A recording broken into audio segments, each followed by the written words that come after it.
Okei, täällä ollaan. Tervetuloa maailman suurimmalle, pienimmälle, pisimpään jatkuneelle aktiiviselle YouTube-kanavan kakkoskanavalle. Minun nimeni on Sirteero, ja jälleen kerran on aika katsoa, mitä kivaa olemme saaneet Kiinasta. Jälleen kerran on tosiaan tuote pakattu tähän perinteiseen muovipussiin, mutta nyt muovipussi tyhjä. On sitten vähän pehmustettakin laitettu mukaan. Ja miniripussi, vähän tämmönen pehmeämmän, ohuemman mallinen. Ja ihan sarjanumero tossa päällä, tai siis viivakoodi. Näin, eli tämänkertainen tuotehan on sitten KDQ1 USB 3.0 neliporttinen USB-hubi, jossa on tosiaan erilliset kytkimet joka ikiselle portille. Eli 4 ports USB 3.0 High Speed Hub ja tosiaan kytkimet. Siellä olikin 2 laitettu päälle. Ja sitten todennäköisesti on muuten valot vielä, olettaisin, jokaiselle kytkimelle. Katsotaanpa tuossa kohta, kun lähdetään sitä käyttämään. Sitten sieltä löytyy olisiko niinku, että ylimääräistä lisävirtaliitin. Nyt ei tullut mukana kyllä sitten lisävirtajohtoa, tuli ainoastaan mukana tosiaan tämä USB-johto. Mutta todennäköisesti, koska siis 4 USB 3, niin ehkä se vaatii sen lisävirtaliittimen tuohon noin. Tämä tuotehan on tosiaan siitä erikoinen, että on saanut huonot arvostelut, eli sanottu, että tyyliin ei toimi portit, tai että portit on 2.0 pelkästään. Niin, no mepä nyt testataan sitten, että pitääkö tämä väite paikkaansa. Johdon avasinkin tuosta jo pakkauksesta, ja sitten vaan johto kiinni itse hubiin, joka onkin jostain syystä hankalampi operaatio kuin sen pitäisi olla. No niin, nyt se meni. Näin, eli nythän on sitten se, että mulla on näppäimistöstä 2 USB 2, niin eihän mä nyt voisi siihen tunkea oikein testin vuoksi. Mulla löytyy koneen tuolta etuosasta, jossa kamera on kiinni, USB 3, ja koneen takaa löytyy 2 USB 3 tietenkin siis. Ja nyt jos tää ei millään ikinä tule yltämään tonne taakke, niin pitää vähän viritellä, miten te saatte tän näkyviin. Pahoittelen, jos nyt äänenlaatu muuttui, tai aivan varmasti muuttui, mutta mä en tosiaan mitään muuta ratkaisua tähän keksinyt kuin, että vaihdetaan kuvaaminen puhelimeen. Eli nyt ei ole vielä kytketty yhtään mitään kiinni hubiin, tai siis hubia ei ole kiinnitettykään edes koneeseen.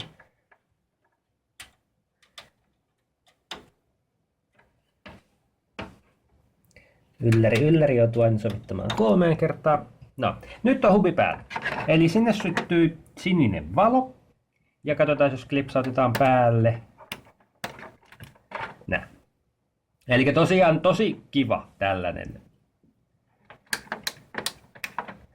Sitten me tarvitaan jotakin, millä me testaillaan portteja.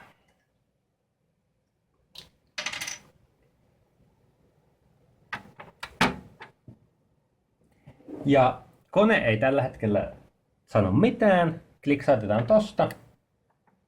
Ja kone löysi USBin. Eli ainakin niin kuin toimii. Nyt voitaisiin tietenkin testata että mikä on tuo lukunopeus vielä sitten. Mutta ainakin hubi toimii näin, niin mä veikkaan, että nyt voitaisiin siirtyä takaisin tuohon kiinteeseen kameraan, että valot toimii, näppäimet on hyvät ja näin poispäin. USB 3:ssakin tällä hetkellä. Ja aivan samalla tyylillä testataan, kun ollaan aikaisempiakin muistitikkuja testattu. Eli nyt meillä on tässä sama Full HD-klippi. Lähdetään siirtämään sitä tonne. Ja tullaan tekemään silleen, että kohta testataan ilman tätä hubia toi muistitikun nopeus. Niin sit saadaan varmasti tarkka arvo, tai tarkka arvo siis se oikea tieto, että paljonko hidastaako hubi yhtään. Mutta eli tuossa 12-16 se näyttää käyvän. 12-16 välillä sovitaanko näin, niin siirtää. Sitten vaihdetaan USB toiseen porttiin. Ja vaihe toiseen porttiin.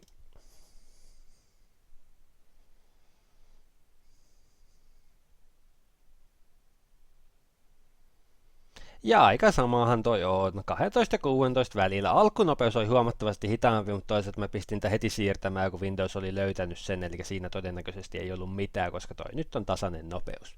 Ja vielä seuraavat. Ja jälleen. Okei, eli nyt alkaa olla vähän niin kuin sääntö, että aina se ensimmäinen on hidas, ja sitten se vakiintuu siihen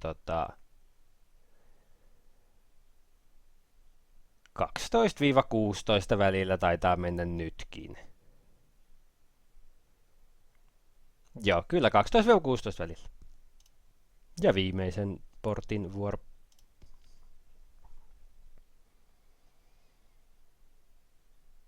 Eli viimeisessäkään portissa ei ole yhtään mitään ongelmaa. Eli nyt tehdäänpä sitten semmonen testi, että mä kytken useampaan porttiin yhtä aikaa jonkun. Ja nyt testinä sitten vielä, miten kun tikku on nyt suoraan kiinni siinä USB 3 paikassa ja hubia ei ole enää käytössä.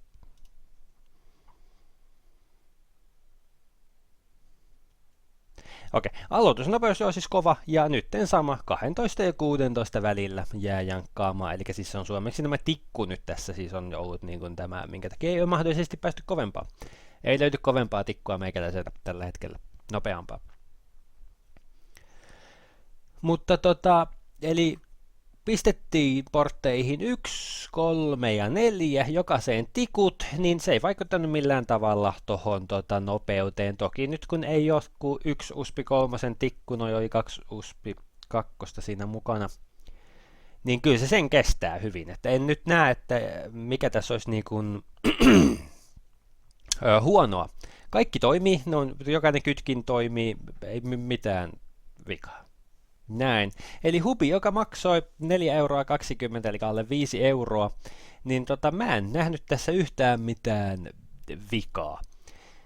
Toki nopeutta mä en pysty täysin testaamaan, koska siis tämänhän mitä ton ohjetekstin mukaan pitäisi mennä niinku 5 gigaan ton nopeuden, mutta on nopeampi kuin USB 2.0.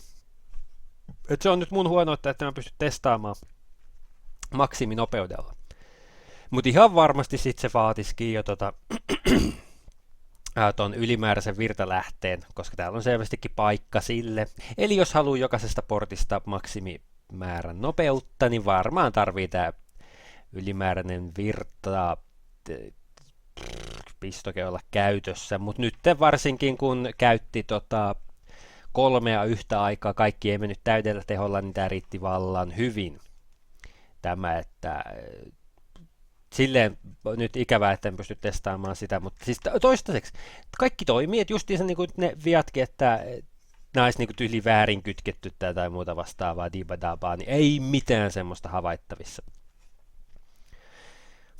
Tai sitten oikein siistiä, mä voisin kytkeä tämän mun näppäimistöön, jolla mulla olisi tässä työpöydällä heti 4 USB-paikkaa lisää. Mutta näppäimistö USB 2.0. Eli sitten katoisi täysin se teho hyöty tästä näin. Se on tässä nyt ainut, mikä mua harmittaa. Mulla ei ole mitään järkevää, miten mä voin kytkeä tämän minnekään, koska johto on vähän lyhyt. Toki voisi ostaa vaan pidemmän johon. Et mun täytyy pitää tuo koneen luona. No, kai sekin on yksi vaihtoehto. Mutta eipä siinä, se ei ole teidän ongelma. Se, miten minä tämän asentelen itselleni, sen mä voin vaan sanoa, että hyvä tuote, kestävä. Tää oli vähän jännä, tosiaan tää kun laittoi tämän johon ekan kerran, voisin ihan huvikseen ottaa se irti. Et kyllä se näyttää ihan, että se on siellä kunnolla, johto näyttää hyvältä. Joo, nyt se menee, eli todennäköisesti mä vaan alussa tungin sitä tyyliä johonkin runkoon ja sen takia se ei tuntunut menevän. Mutta joo, hyvä tuote. Toimii törkeän hyvin. Näppäimet on tosi kivat, valot on tosi kivat.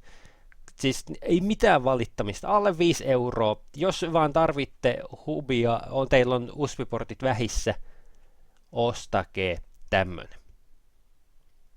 Tämä oli tämmönen video tällä kertaa. Ensi keskiviikkona sitten ensimmäisen kauden päätösjakso 6.30, jos katsot suorana. Ja jos et katso suorana, niin sitten vaan siitä seuraavaa linkkiä katsomaan.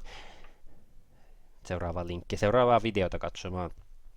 Ja yhä saa laittaa ehdotuksia, jos koette, että haluatte jotakin eBay-tuotetta arvosteluun, niin laittakaa vaan kommentteihin siitä sitten tietoja, niin katsotaan voidaanko semmoinen järjestää.